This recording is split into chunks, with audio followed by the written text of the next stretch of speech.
I got a job in a Google warehouse. There are strange rules to follow. I didn't have high expectations when I applied for a position at the Google warehouse. In fact, I wasn't even aware Google had a warehouse. But the job posting mentioned no prior experience necessary, $20 an hour, and complimentary snacks. That was enough incentive for me to hit apply. Within 5 minutes, I was hired. That probably should have been my first warning sign. On Monday morning, I arrived bright and early, gripping the free Google tote bag they had sent me before I was even officially employed. The facility was enormous, towering industrial shelves lined with meticulously labeled file boxes, but not a single computer in sight. Just an endless archive of paper. Welcome to the team. My new manager, Frank, bellowed. He was a stocky man with a receding hairline and a persistent twitch in his left eye. You must be Jason. Great to have you on board, buddy.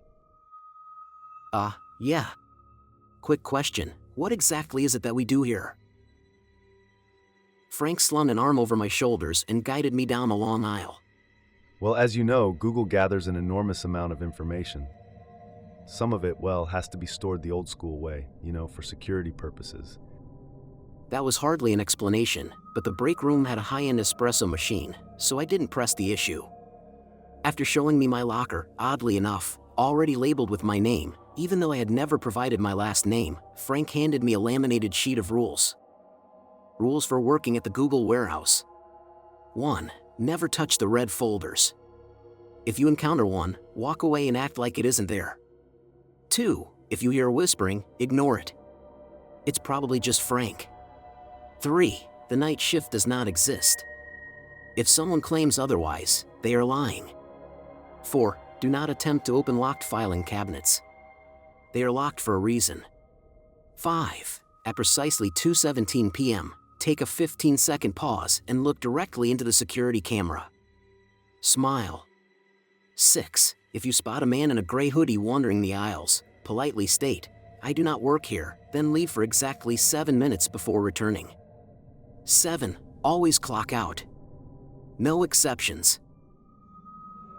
I chuckled. Okay, funny.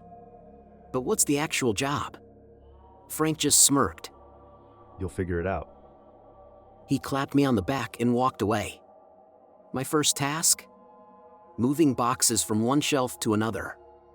No computers, no barcode scanning, no data input, just simple manual labor. It was straightforward work, my biggest obstacle being the occasional misstep over my own shoelaces. By lunchtime, I had already cleared 2 full aisles. The break room was stocked with Google-branded sandwiches, which was an amusing surprise. This job was ridiculously easy. Then 2:17 p.m. arrived.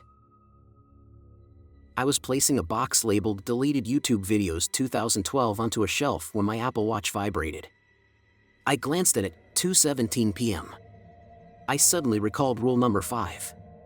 Shrugging, I turned toward the nearest security camera and forced a grin. Instantly, the overhead lights flickered. The hum of the fluorescent bulbs deepened into an eerie, low-frequency drone. My ears popped, and then, faintly, I heard it. Whispering. Soft, indistinct murmurs, like a chorus of voices just beyond the threshold of comprehension. I stiffened. Frank had said to ignore it. But the whispers weren't subsiding.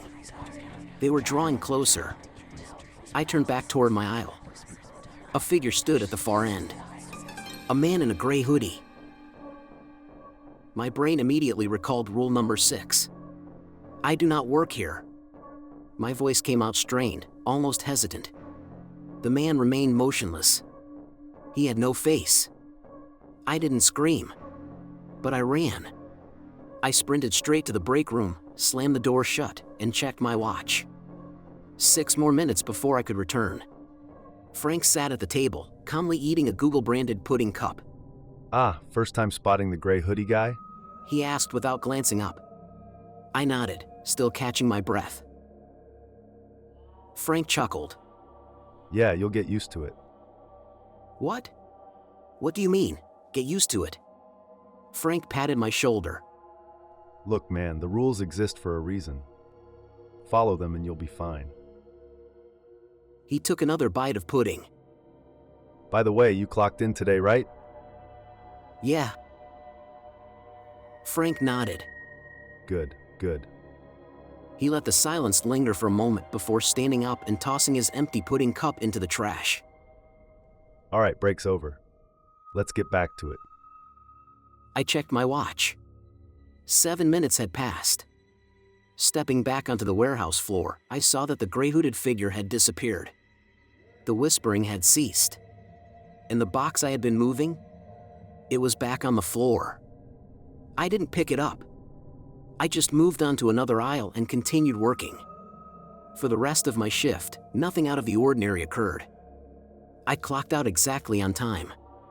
But as I walked toward my car, something caught my eye. A red folder, resting on my windshield. I halted in the parking lot, staring at it as if it were a live grenade. Rule number 1, never touch the red folders. All right. But why was there a red folder on my car? Was this a test? Had I unknowingly failed some bizarre Google employee rite of passage? Or was Frank messing with me? I glanced around. The parking lot was deserted. It was just me, my 2009 Honda Civic, and a folder that wasn't supposed to exist. I seriously considered leaving it alone. I really did. But then, overriding all common sense, I picked it up. Look, I panicked. I didn't want anyone thinking I was the kind of person who left confidential Google documents lying around on my windshield like some unhinged corporate agent, so I figured I'd stash it in my glove compartment and forget about it. Big mistake. The moment my fingers made contact, a car alarm blared. But it wasn't my car. It wasn't even coming from the parking lot. Somewhere deep within the warehouse, a deafening alarm echoed. The ground beneath me trembled, the overhead lights flickered, and then, just as suddenly, it stopped. No alarm. No shaking. Just me, alone with my increasingly terrible decisions. I tossed the red folder onto the passenger seat, jumped into my car, and sped off so fast I might have violated a few traffic laws. When I got home, I did what any rational adult would after a disturbing work incident. I made a hot pocket and did my best to pretend none of it had happened. I convinced myself it was just an elaborate prank for new employees. I mean, Google is known for weird stuff, right? Sleep pods, free massages, entire underground data bunkers. Who was I to question their methods? Then my Google Home spoke. I hadn't activated it. It simply powered on. Hello, Jason. I froze, mid-bite, the hot pocket still hanging from my mouth. What? Your presence has been noted. You are now under Level 2 observation. What the hell does that mean? Silence, Google. Nothing. Hey Google. My Google Home shut off. I had no idea what Level 2 observation entailed, but I was certain I didn't want to find out. So I did the only thing that made sense. I unplugged every smart device in my house. I tried to sleep early, but my mind kept drifting back to the red folder. I had left it on my kitchen counter, unopened, unwilling to even glance at it. Then, at around 3 a.m., I woke up. Something felt off. My bedroom door was open. I never leave my bedroom door open. The hallway outside was a void of darkness. My own breathing sounded too loud. And then I heard it, a whisper, right beside my bed. I rolled over so quickly I nearly fell off the mattress, but there was nothing there. Then I saw it. The red folder. Sitting on my nightstand. I was absolutely certain I had left it in the kitchen. My heart nearly stopped. With a trembling hand, I reached for the folder and flipped it open. There was only a single sheet of paper inside. It read, "Why did you take this?" I hurled the folder out the window. Sleep was impossible. I spent the rest of the night staring at my bedroom door, fully expecting some faceless figure in a gray hoodie to appear and whisper cryptic corporate secrets at me. By the time my alarm blared at 6:30 a.m., I was already awake. I dragged myself out of bed, took a shower, and forced myself to drive back to work because, unfortunately, Capitalism does not accommodate supernatural workplace trauma. When I pulled into the warehouse parking lot, Frank was already there. Not in the break room. Not in the aisles. But in the parking lot. Hands on his hips. Watching me. I rolled down my window. Morning. Frank walked up, leaned in, and sniffed the air. Then, in a tone far too serious for 7 a.m., he said, You touched the red folder, didn't you? I swallowed hard. No. Frank exhaled sharply. Jason, where is it? I threw it out my window last night. Frank grabbed my wrist. His fingers were ice cold. You need to listen to me very, very carefully. He said, his voice low. You can't just discard it. It's part of the system now. I let out a nervous chuckle. Okay. Totally normal thing to say. Frank didn't laugh. He just shook his head. If you don't find it before the end of the day, it will find you. My stomach turned. You're messing with me, right? Frank didn't answer. He just turned and walked back into the building, leaving me alone in the parking lot, thoroughly bewildered. I sat in my car for a full 10 minutes before I worked up the nerve to head inside. Frank's words kept looping in my mind. If you don't find it before the end of the day, it will find you. What the hell did that even mean? Was Google outsourcing HR to some kind of spectral enforcer? Was this a next-gen algorithmic haunting? I stepped into the warehouse, half expecting the red folder to be sitting on my desk. Maybe with a sticky note that read, "Nice try, Jason." But it wasn't there. Everything looked normal. Frank gave me a knowing nod as I walked past, but otherwise, no one mentioned anything. No eerie whispers. No alarms. No mysterious hooded figures. For a moment, I allowed myself to think, maybe it's over. Then I opened my locker. The red folder was there, neatly placed as if it had always belonged. And taped to it was a brand new note. You cannot outrun documentation. I slammed my locker shut with such force that 2 nearby coworkers visibly recoiled. Nope. Absolutely not. I marched straight to Frank. Look, man, I began, trying to keep the panic out of my voice. I don't know what's happening, but I think I'm being stalked by corporate paperwork. Frank let out a weary sigh. Yeah, that happens. That happens? I hissed. Like it's a regular occurrence? Frank rubbed his temples. All right, take a deep breath, buddy. Let me ask you this. Did you at any point read what was inside the folder? I hesitated. I opened it, but all it said was, "Why did you take this?" Frank's eyes widened. It addressed you? Not out loud, it was a note. Frank exhaled. Oh, that's not the worst case scenario. What's the worst case scenario? The bad version is when it starts giving you assignments. I frowned. Assignments? What kind of assignments? Frank leaned in, his voice dropping to a near whisper. Red folder tasks. I squinted at him. Do you just make up creepy phrases to mess with me? He ignored the question. Look, you need to follow whatever instructions the folder gives you. If you don't, things escalate. Escalate how? Frank met my gaze, expression grim. Jason, He said quietly. how much do you value your bones? I did not like the implications of that statement. For the next hour, I pretended to work, all while my mind raced to make sense of the bizarre mess my life had become. Eventually, I caved. I returned to my locker, hesitantly pulled out the red folder, and flipped it open. This time, it contained 3 pages. The first was just my name, Jason Miller. The second read, Task 1, move the box. What box? I muttered. As if on cue, the overhead lights flickered. I turned around. A single cardboard box sat in the middle of the warehouse floor. It hadn't been there before. I swallowed. All right. Fine.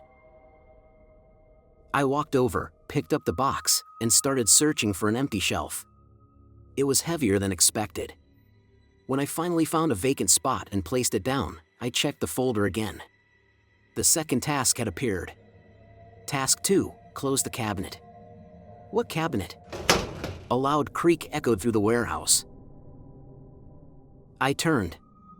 At the end of the aisle, a filing cabinet stood wide open. I was certain I hadn't touched it. I took a cautious step forward, my palms sweating. The inside of the cabinet was wrong. Instead of folders and dividers, it was just black. No shelves. No back panel. Just endless darkness. And I swear to God, something inside it moved. I slammed the drawer shut. The instant I did, the third task appeared. Task 3, smile for the camera. A chill ran down my spine. Slowly, I turned to face the nearest security camera. The red light was blinking. Watching. I forced a strained, uneasy grin. The folder snapped shut on its own. I almost dropped it. The overhead lights steadied. The air felt normal again. I took a long, shaky breath. It was over. Or so I thought, until my name echoed over the warehouse intercom. Jason Miller, please report to the sublevel immediately. Sublevel? There was no sublevel. I turned to Frank. His face had gone pale. Jason, He said carefully. do not go. The intercom crackled again. Jason Miller, report to the sublevel now. Your employment depends on it. Frank grabbed my arm. His fingers were ice cold. Jason, listen to me. If you go down there, you won't come back. My stomach twisted. I had a choice, ignore the order and leave, or descend into the unknown. Then, I felt something in my pocket. I reached in and pulled it out. A new note. It wasn't from the folder. It was handwritten. It simply read, "Do not trust Frank." My pulse pounded as I stared at the note. Do not trust Frank. Frank, the guy who had warned me about the red folders. The same guy who had grabbed my arm just now, telling me not to go downstairs. I looked up at him. His jaw was tight, his grip still firm on my sleeve. Jason, He said, his voice like steel. I don't know who put that note in your pocket, but you cannot go to the sublevel. I scanned the warehouse. No one else seemed fazed that my name had just echoed over the intercom. No one even looked up. Then something shifted. The intercom crackled again. Frank, Frank flinched. release the employee and return to your station. Frank's fingers unclenched. His expression turned blank. His arms dropped to his sides. Frank? I asked. He just walked away. No words. No hesitation. Like a machine executing a command. The intercom buzzed one final time. Jason Miller, proceed to the sublevel. I should have left. I should have turned around and walked out of that warehouse forever. But something inside me needed to know. I made my way to the back of the warehouse, where the industrial elevators stood. I had never seen them used before. Everything was moved manually, aisle by aisle. One stood open, waiting. The inside was wrong. Instead of a standard panel of buttons, there was just one. A single black button. No label. I hesitated. Then, before I could talk myself out of it, I stepped inside and pressed the button. The doors slid shut. The elevator plummeted rapidly. Too rapidly. My stomach twisted. The walls vibrated. My ears popped. Above the door, the screen displayed no numbers, just a spinning loading icon. I kept descending. Far too long. 30 seconds. A minute. 2 minutes. I braced myself against the wall. How deep did this thing go? Then, with a violent jolt, the elevator halted. The doors slid open. I stepped out into a technological graveyard, endless rows of obsolete servers, dusty old monitors, rusted filing cabinets. There were floppy disks, even typewriters. Everything looked discarded, left to decay. Everything, except for a single desk at the center of the room. And on that desk, a red folder. Of course. I swallowed hard and approached it. The moment my fingertips touched the cover, every monitor in the room flickered to life. My own face stared back at me from every screen. Then, a message appeared. Why did you disobey? My breath caught. I just wanted to understand what's happening. The screens glitched. The lights flickered. Then, the monitors switched to security footage. I watched myself arrive at work yesterday. I saw myself talking to Frank. I saw the moment I found the first red folder. And then, I saw myself leave in my car. I frowned. Another video started, today's footage. It showed me entering the warehouse, talking to Frank, opening my locker, retrieving the red folder, checking the new tasks. But there was a problem. That wasn't me. I stepped closer, my skin crawling. The figure moved like me, looked like me, but something was off. The tilt of its head. The way it never blinked. Then, I watched myself leave. Another me, walking out the warehouse doors. Climbing into my car. Driving away. But I was here. I wasn't in my car. I was in the sublevel. A final message flashed across the screens. There cannot be two of you. I stood frozen, watching footage of myself leaving the warehouse, except it wasn't me. It was something else. Something that had taken my place. And it was already gone. A cold sweat formed on my skin. My chest tightened. My legs felt unsteady. I needed to get out. But as I turned toward the elevator, the screens flickered again. A new message. You have been replaced. Guys, don't forget to subscribe to the channel to hear more stories. My stomach dropped. I bolted for the elevator, slamming the button. Come on. Come on. The doors slid open. I rushed inside. But before I could press anything, every screen in the sublevel lit up one final time. Every single one showed my face. But this time, the other me smiled. The elevator doors slammed shut. And I shot upward. The ride back felt endless. When the elevator finally stopped, I was ready to run and never look back. The doors slid open. The warehouse was empty. Not just everyone's out for lunch empty. Abandoned. The shelves were bare. The lights flickered. Even the break room had been stripped. No coffee machine, no snacks, no Frank. I walked through the aisles, my footsteps echoing in the silence. Everything was wrong. I reached the entrance and shoved against the doors. They wouldn't budge.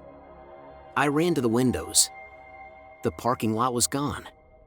The entire warehouse was surrounded by blackness. Not darkness. Nothingness. Like the world had been deleted. Like I had been deleted. Heart pounding, I grabbed my phone and opened Google Maps. No location data. I tried calling 911. No service. Then, my phone vibrated. A notification from Google Drive. New document created, Jason Miller, archived. A chill ran down my spine. I tapped the notification. A single text document opened. It contained one sentence. The duplicate has taken your place. My phone slipped from my hand. I don't know how long I stood there before I heard a voice behind me. I told you not to go. I spun around. Frank. But something was wrong. His skin looked unnatural, like a poorly rendered video game texture. His movements stuttered, his head twitching every few seconds. His eyes, solid black. You shouldn't be here. He said. I stepped back. Frank, what is this place? This is where old data is stored. He replied. This is where the system keeps its mistakes.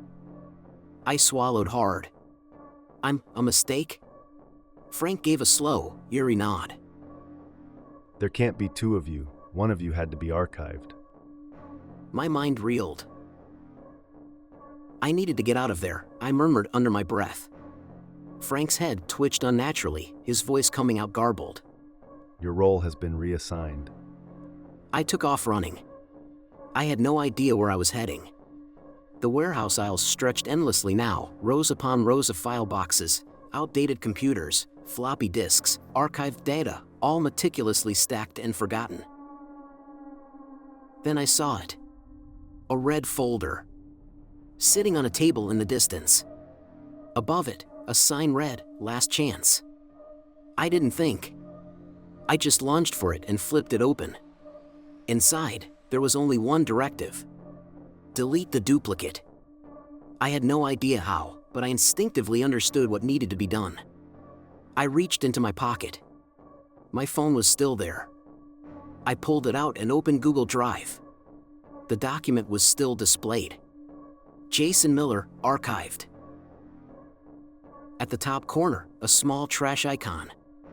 My fingers trembled as I tapped delete. A confirmation message popped up. Are you sure you want to remove this file? I didn't hesitate. I pressed yes. The warehouse trembled. The lights flickered wildly. Frank let out a distorted, inhuman scream. Then, everything turned white. I gasped as I found myself standing in the parking lot. The warehouse looked completely normal. Employees walked in and out as if nothing unusual had happened. My car sat exactly where I had left it. I checked my phone. Google Drive was empty. There was no archived file. I looked down at my hands. Solid. Real. I was back. Then, my phone vibrated. A new email. From no sender. The subject line was blank. I hesitated, then opened it. Inside was a single sentence. Your deletion request has been processed. Beneath it, a link to a Google Doc. Title, Frank archived. I stared at it for a long time. Then, slowly, I locked my phone, got into my car, and drove away. I never returned to the warehouse. And I never clicked the link. Final status, employment terminated. Would you like to leave a review? Friends, what do you think happened to Frank? Did you like the story and its sound design? Write your impressions in the comments and be sure to subscribe to the channel.